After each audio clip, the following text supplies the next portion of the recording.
Béréchit premier. On va prendre la parole. Dans Béréchit premier. Non, qu'est-ce que je raconte comme bêtise? Alors, c'est pas Béréchit premier du tout. Béréchit 2, pardon. À partir du verset 23 jusqu'au verset 25. L'être humain dit, « Celle-ci, pour le coup, est l'os de mes os et la chair de ma chair. Celle-ci sera appelée femme parce que de l'homme, celle-ci a été prise. C'est pourquoi l'homme quittera son père et sa mère et se joindra à sa femme, et ils deviendront une seule chair. Et ils étaient tous les deux nus, l'être humain et sa femme, et ils n'en avaient pas honte. » Ici, dans ces passages-là, à partir du verset 23 au verset 25, on nous parle de l'union de Adam avec sa femme Hawa. Voilà. Ou Ève. Adam et Ève. Hein, plus communément connus sous le nom de Adam et Ève. Ces deux êtres humains-là, la Bible nous dit que l'homme a reconnu sa femme. Et il dit, celle-ci, pour le coup, est l'os de mes os et la chair de ma chair.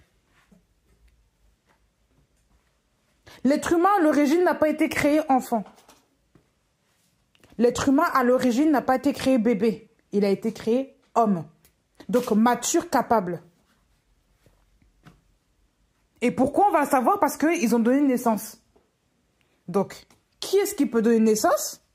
Eh bien, il n'y a qu'un homme, une personne mature, capable, qui peut donner naissance à un petit homme ou un enfant. Il n'y a qu'une femme mature qui a ses menstrues, dont son corps est suffisamment formé, qui peut donner naissance à un enfant. On voit dans le monde, dans beaucoup de pays, il y a des mariages arrangés avec des jeunes enfants. Mais quand on voit en fait ces jeunes filles, eh ben elles ont 13 ans. Mais ce sont des filles qui peuvent mourir. Pourquoi? Parce que leur corpulence ne peut pas... En fait, la grossesse, c'est fait pour une femme qui a quand même un certain gabarit, qui a un certain âge, qui a une certaine corpulence, qui a une certaine masse de corpulence. C'est pas fait pour une petite fille. Ah oui. Et c'est même là qu'on comprend que les enfants ne peuvent pas se marier. Parce qu'ils ne pourront pas donner naissance dans des circonstances correctes. Déjà, eux-mêmes, ce sont encore des enfants. Donc ici, on parle de l'union de deux hommes, de deux personnes adultes, matures. Ah oui. On ne parle pas de l'union de deux enfants. On parle de l'union de deux personnes adultes.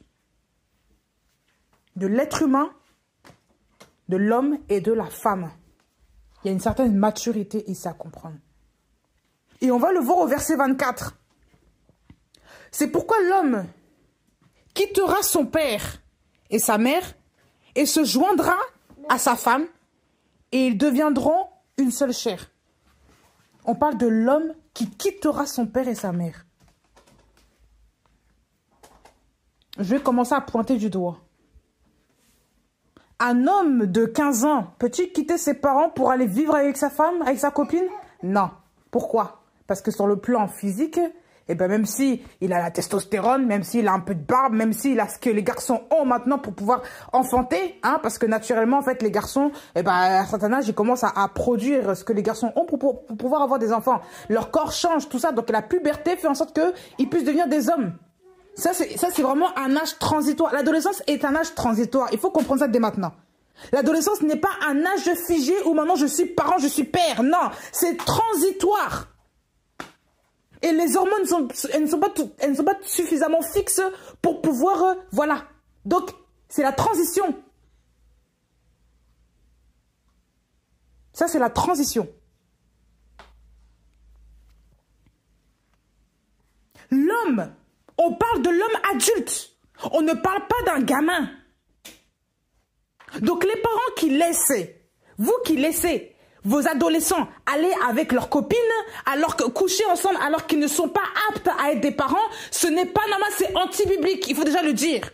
On va déjà raser les fondations que vous avez déjà posées dans la tête de vos enfants. Il faut déjà les couper, il faut déjà détruire tout.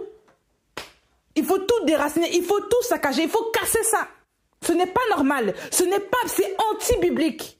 Dieu n'a pas créé un gamin pour qu'il aille avec une gamine qui grandisse ensemble, qui fasse des bébés. Non, c'était deux hommes, un homme et une femme. Et si je le dis avec beaucoup d'autorité, c'est parce qu'aujourd'hui, l'Occident nous pourrit. L'éducation mondaine nous pourrit. On est là, on se dit, oui, on est des chrétiens, mais on vit quand même à la manière des païens. On vit quand même selon le système de ce monde. On vit à l'occidental, on vit à l'américaine, on vit selon les mœurs, le développement, machin, le progrès. Vous aimez le progrès, vous aimez aussi les bêtises. Et vous irez en enfer et vos enfants aussi avec. Si vous continuez comme ça. Ça veut dire que s'ils meurent aujourd'hui, ce qui les attend, c'est pas le ciel, c'est en bas. Parce que vous leur permettez de faire tout n'importe quoi. Ta fille de 15 ans, tu lui permets d'aller voir un garçon qui a 21 ans, qui est plus âgé qu'elle, elle ne peut même pas enfanter dans des circonstances correctes, mais tu la laisses quand même sortir avec un garçon parce que, voilà, il faut qu'elle goûte à l'âge de la vie, quoi. Hein? De qui se manque-t-on? Surtout pour ceux qui se disent chrétiens. Vous trouvez ça normal? Est-ce que vous trouvez ça même logique? En tant que chrétien, vous validez ça. Vous acceptez même, vous applaudissez. Ah, tu sors avec des garçons. Ah, mais c'est pas grave, il faut que tu vives. Vous leur donnez même des pilules en cachette à ces filles-là, pour ne pas qu'elles tombent enceintes, pour ne pas même que votre honte éclate dans l'assemblée là-bas, avec les gens se disant avec qui vous priez là. Vous ne voulez pas de ça? Donc forcément, bref, il faut cacher ça. Donc il faut permettre aussi le désordre en cachette. La pilule, préservatif pour les garçons, et pour les filles, la pilule, je sais pas, du lendemain ou je ne sais quoi. Quand on sait qu'elle a eu des bêtises avec son copain, voilà, pilule du lendemain, elle prend quand même la pilule là. Prends comme ça tous les jours là, comme ça on est sûr qu'elle n'a pas de grossesse. Tu es en train de détruire le corps de ta fille, tu ne t'en rends même pas compte. Et vous, les mères aussi, qui encouragez aussi vos garçons à aller coucher enceintes aussi d'autres filles. Et demain, ces filles-là vont pleurer parce que l'enfant ne peut pas grandir dans des circonstances correctes. Vous vous rendez compte de ce que vous faites? Est-ce que vous vous rendez compte de ce que vous faites? Vous abîmez, vous détruisez votre semence. Vous détruisez les enfants que Dieu vous a confiés. Vous détruisez vos enfants. Mais oui, vous êtes des élus sacrificateurs. Vous êtes là à l'église, mais vous ne savez même pas reprendre vos enfants qui font n'importe quoi. Voilà pourquoi demain, il y aura des jugements graves aussi sur eux. À cause de vous. À cause de vous. Il faut qu'on parle honnêtement là. On se dit chrétien, on lit la Bible, mais on la lit comment? On la lit à l'envers. Parce qu'on est déjà versé dans tout ce qui est le mensonge. On est versé dans le match vu. Dans l'idolâtrie, dans la bêtise. Parce que déjà, soi-même, on atteste ça. Soi-même, déjà, on aurait aimé vivre ça. C'est pour ça qu'on veut le désordre. C'est pour ça qu'on aime le désordre. C'est normal. Le désordre a envahi l'Assemblée. Il a envahi l'Assemblée. Comment voulez-vous qu'on vous parle? Comment? Aujourd'hui, je vois tellement de jeunes filles on voit la télé, on a des copains, on a déjà couché à l'âge de 13 ans, machin, mais tout va bien. Elles sont fières de raconter ça. Elles sont fières même de raconter leurs ébats avec les hommes. J'avais même une jeune fille dans mon ancien travail. Elle sortait avec un garçon qui avait mon âge. Cette fille-là avait 16 ans. Donc l'écart est quand même, il est quand même grand. Je tiens à préciser. Si j'en parle, c'est que vraiment l'écart est très grand. J'ai été choquée. J'ai dit, mais attends, c'est quoi cette affaire-là? Et le monsieur, non, je crois même qu'il était plus vieux que moi. J'ai dit, quoi? Toi, tu as que 16 ans? Tu n'as même pas 20 ans? Tu n'as même... Je précise, je n'ai pas 20 ans, je suis plus vieille que ça. Je suis beaucoup plus vieille que ça. Cette fille-là sortait avec un garçon et les parents étaient normaux, machin. Le monsieur, tu vois, le monsieur vraiment âgé. Mais la fille, même pour travailler dans un restaurant, elle ne sait même pas travailler. Elle ne connaît pas les rudiments de la vie. Est-ce que vous comprenez ça? Donc, ce sont des filles qui naissent avec l'enseignement de la pilule du lendemain, et on enseigne ces filles-là, et on leur dit que demain, et ben voilà comment il faut vivre ici en Occident, voilà, la pilule. Enseignons-leur plutôt que la fornication, que les fornicateurs n'hériteront pas le royaume des cieux. C'est ça qu'il faut enseigner aux enfants. C'est la parole d'abord. C'est pas les enseignements de ce monde d'abord. L'homme quittera son père et sa mère. Un garçon qui ne peut pas s'engager, qui ne peut pas déjà quitter ses parents sur le point de vue physique, sur le point de vue émotionnel, sur le point de vue de la moralité. C'est-à-dire qu'il n'est pas assez mature pour se détacher de sa mère. Il est toujours fils à maman. Vous voulez faire quoi avec des garçons comme ça? C'est encore ta mère qui gère les affaires de ta vie et tu veux aller rencontrer une fille, tu veux faire des enfants avec une fille, tu veux faire des bébés avec une fille. Toi déjà tu as encore un bébé, tu veux encore faire un bébé. Non mais attendez, de qui se moque-t-on? Même l'affaire des Tanguy, là, je sais pas, les garçons à 40 ans encore chez l'homme. Ça, c'est la sorcellerie, ça. Ça, c'est pas normal. Toi qui es un lion, tu es censé être un mâle. Tu vois un autre mâle qui est ton père en face de toi. Tu ne peux pas te dire que non, chacun son territoire. Même la nature nous enseigne. Est-ce que vous avez déjà vu 2 lions dans une même tribu? Il y a toujours un lion avec les lionnes. Il n'y en a jamais 2. Et même quand les garçons grandissent, là, les lions aussi doivent faire leur vie. C'est comme ça. Et toi, en tant qu'homme, tu ne peux pas déjà comprendre ça. Tu vis encore avec ton père comme si c'est... Honnêtement, là. Et même les lions dans la savane. Quand ils voient les lionceaux, là, souvent, là, s'ils ne reconnaissent pas leurs petits, ils les tuent. Ah oui. S'ils les acceptent, en fait, ça, c'est selon le désir du voilà. Mais il y a des lions, ils ne veulent pas d'autres semences, là, ils les tuent. Pour ne pas se faire détrôner, ils ne veulent pas de ça. Ben oui, ça existe, ça. La nature nous enseigne qu'il y a un temps pour tout. Il y a un temps où tu dois te dégager aussi de la maison. Mais oui, mais pour ça, il faut être mature. Mais les garçons qui ne sont pas matures, là, qui sont là, oui, on va chercher notre vie, on va aller chercher une fille, mais quand maintenant il y a la grossesse, maintenant on commence à faire des 3 pas en arrière. 10 pas, on commence maintenant à commencer à se réfugier derrière la maman. Maman, comment je fais? J'ai pas de travail, mais tu te débrouilles. Tu as voulu faire le grand en allant avec une femme, assume maintenant comme un homme avec cette femme-là, avec les enfants qui sortiront d'elle. Tu vas pas vouloir la quitter, revenir chez tes parents et commencer à te dire que non, j'étais pas prêt. Il y a un jeune homme comme ça que j'ai connu, qui fait partie de ma famille, enfin qui fait partie de ma famille toujours. Il était là, il a dit oui, j'ai pris un appartement avec ma copine, tout ça, tout ça, tout ça. Mais alors, maintenant on dit que non. Après il me dit que non, j'étais pas prêt, ma mère me manquait, tout ça. J'ai dit, Bon, après il était pas vieux, mais comment dire, 17 ans, 18 ans, 19 ans grand max. Dans ma tête, je me dis pourquoi laisser un enfant aller avec une copine, avec une fille, aller vivre comme des adultes alors qu'il n'est pas prêt, il n'est pas assez mature. On peut voir souvent les garçons sont grands de taille comme ça. Mais quand on gratte un peu là, ils sont encore bébés, ils sont encore au lait de maman. C'est toujours au moindre truc maman, au moindre bobo maman. Il y a un truc à l'école maman, un truc au travail maman, il y a un truc dans les papiers maman. Comment voulez-vous être des hommes?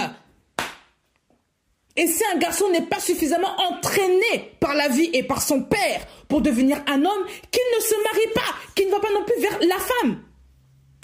La Bible ici est claire. La Bible ici est claire.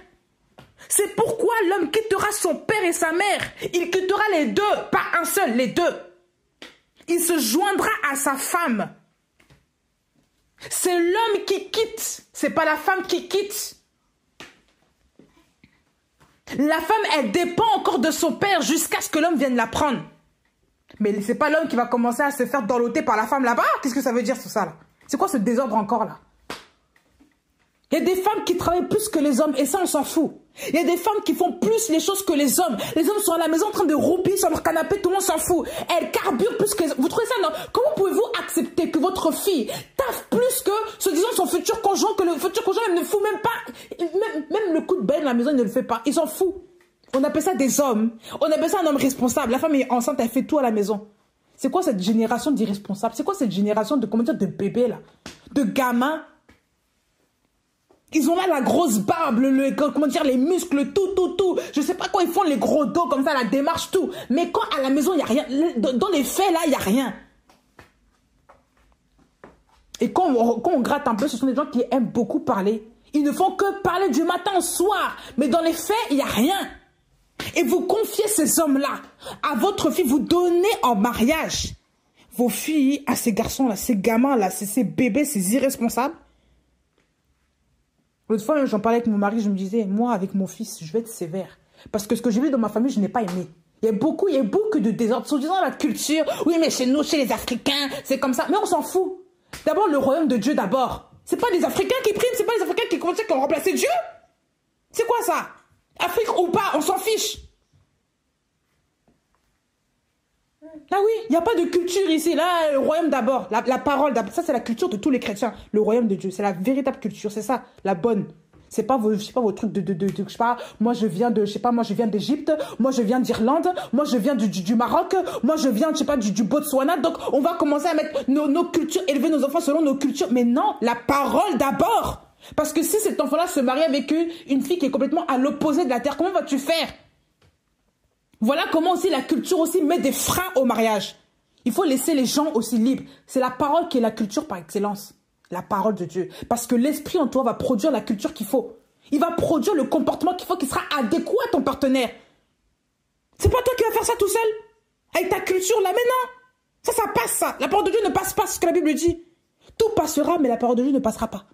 Donc, la véritable culture, c'est la parole de Dieu. C'est pas vos cultures là. Non. Moi, je suis noire, pourtant parfois j'aime manger chinois, non? J'aime parfois même faire à manger chinois. Qu'est-ce que ça veut dire ça? Est-ce que ça veut dire pour autant que non, comme je suis pas chinois, je ne peux pas faire manger chinois, je suis libre? J'aime parfois me faire à manger, je sais pas, des plats orientaux méditerranéens, j'aime le faire. Est-ce que ça veut dire pour autant que je me prends pour une femme? Non. Et les plats de France là, voilà, voilà, bref, on mange de tout. Parce que la terre déjà c'est pour tout le monde. C'est pour nous tous, voilà. Donc il n'y a pas de différence entre le blanc, le noir, le beige, le rouge, le marron, le clair, on s'en fout. Il faut aussi casser aussi ces trucs-là, là. Il faut aussi dire à vos garçons comment dire, de prendre soin des filles, là. C'est important. Moi, en tout cas, je ne ferai pas de cadeau à mon fils. Si je vois qu'il n'est pas assez mûr, il ramène une fille à la maison, ça va pas se passer comme ça. Déjà, son père et moi, on est d'accord là-dessus. Parce que nous-mêmes, si nous-mêmes avons gaffé, on a vu les résultats. On a vu les gens gaffer, on a vu les résultats. Vous croyez vraiment que je vais laisser ma semence, comment dire, mes enfants, notre descendance faire du n'importe quoi? Non, jamais de la vie. Il faut vraiment être stupide pour voir une erreur et la laisser aux enfants. Comment dire, c'est la répéter, c'est pas normal. Il faut savoir reprendre les enfants selon la parole. Bah oui, il faut prendre le bâton de la parole, il faut reprendre comment dire, les enfants. C'est ça aussi la verge, c'est la parole. C'est pas comment dire, les coups de fouet là que je sais pas qui ne donnent rien là. Je sais pas, depuis on tape les enfants et les enfants n'apprennent rien, ils sont plus détruits que je sais pas qu'autre chose. C'est pas ça la parole là. La parole est véritable. La parole c'est la verge de tout le monde. On doit appliquer la parole. Ne laissez pas vos filles entre les mains des irresponsables, des gamins là. Ne laissez pas vos filles entre les mains des garçons qui ne savent rien faire, qui ne savent même pas prendre soin d'eux-mêmes et qui vont ensuite prendre soin d'une fille. Vous pensez seulement que, je sais pas, que la vie, je sais pas, c'est la libido? Vous pensez que, je sais pas, selon la vie, c'est ça? Non, après le mariage, c'est une vie qui commence. C'est pas le jour même, là, vous avez le jour avec la grosse robe, les bisous, je sais pas, les luminaires, la musique, le gâteau, c'est pas ça. C'est après. C'est là que tout commence, c'est là qu'on voit le vrai visage de l'autre, c'est là qu'on voit les capacités de l'autre. Quand maintenant il va falloir prendre des décisions, c'est là qu'on voit l'homme là, si c'est homme ou gamin. C'est là qu'on voit. Par contre, les enfants vont arriver, il va falloir commencer à décider, éduquer les enfants. Qui déjà pose les bases? Est-ce que c'est la femme ou est-ce que c'est l'homme? C'est l'homme. Alors, l'homme doit apprendre à quitter son père et sa mère pour se joindre à sa femme. Et quitter là, comme je vous ai dit, sur le point physique. Tu dois avoir l'âge d'abord pour pouvoir aller vers une femme. Donc, c'est pas un gamin de 15 ans, excusez-moi là, qui n'a même pas fini de grandir sur le plan physique déjà, qui n'a même pas fini de grandir même sur le plan de la mentalité, qui n'a même pas fini d'aller à l'école, qui va commencer à vouloir sortir avec une fille, et si demain cette fille tombe enceinte, on fait comment? Il est père. Voilà le désordre. Voilà le désordre je sais pas, comment dire, de la mondialisation, comment dire, je sais pas, du développement là, hein, du développement là. On donne des pilules à tout le monde, les enfants font des bêtises en cachette, et après finalement, si le truc ne marche pas, grossesse, bébé, voilà le désordre. Continuez à dire à vos enfants de prendre des choses comme ça. Continuez. Même si vous ne voyez pas là, s'ils meurent aujourd'hui, c'est l'enfer. S'il leur arrive quelque chose parce qu'ils ne sont pas protégés par le Saint-Esprit, c'est l'enfer. Il faut aussi leur dire, si tu meurs comme ça là, c'est pas bon. Il faut craindre Dieu. Ça va te préserver de beaucoup de problèmes, de beaucoup de maux. C'est pas une blague. À chaque acte, sa conséquence. Vous, en tant que parent, vous savez ça. Quand vous posez un acte, vous savez très bien que vous avez une conséquence. Mais pourquoi vous n'enseignez pas ça à vos enfants?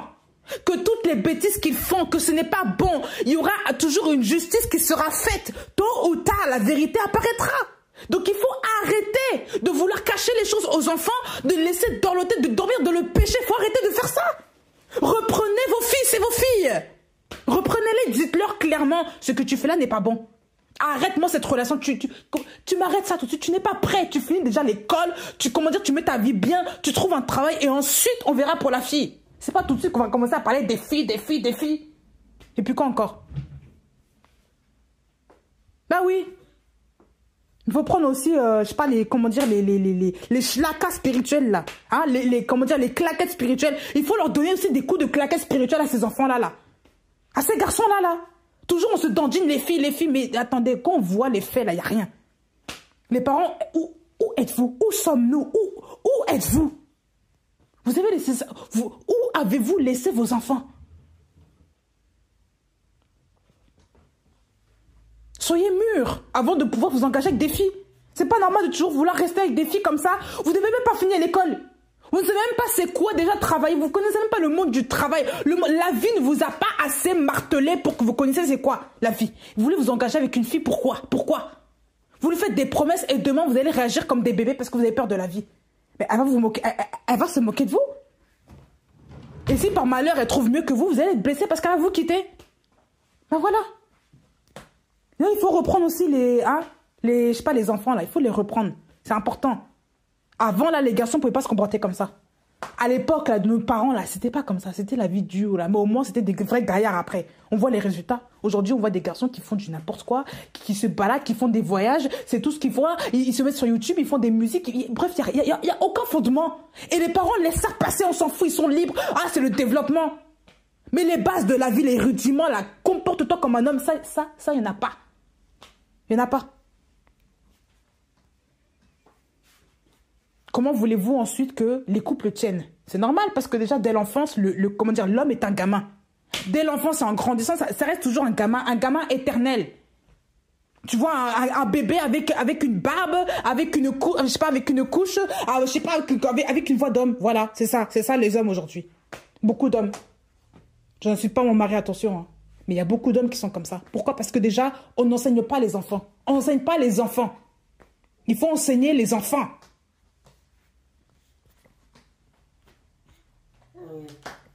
Ah oui. C'est la base déjà d'une éducation, ça. L'enseignement. Comment voulez-vous que vos enfants grandissent dans la paix, dans la sûreté, être des bonnes personnes dans leur couple, dans leur mariage avec leurs enfants? Si déjà, vous avez déjà raté une grosse partie, là, en laissant passer vos enfants, déjà dans le désordre avec les copains, les copines, comment dire, tout ça. Ça, c'est du désordre à n'en plus finir. Et ce n'est même pas la volonté de Dieu. Donc, que Dieu vous redresse, que Dieu vous éclaire, qu'il vous accompagne et qu'il vous corrige au nom de Jésus.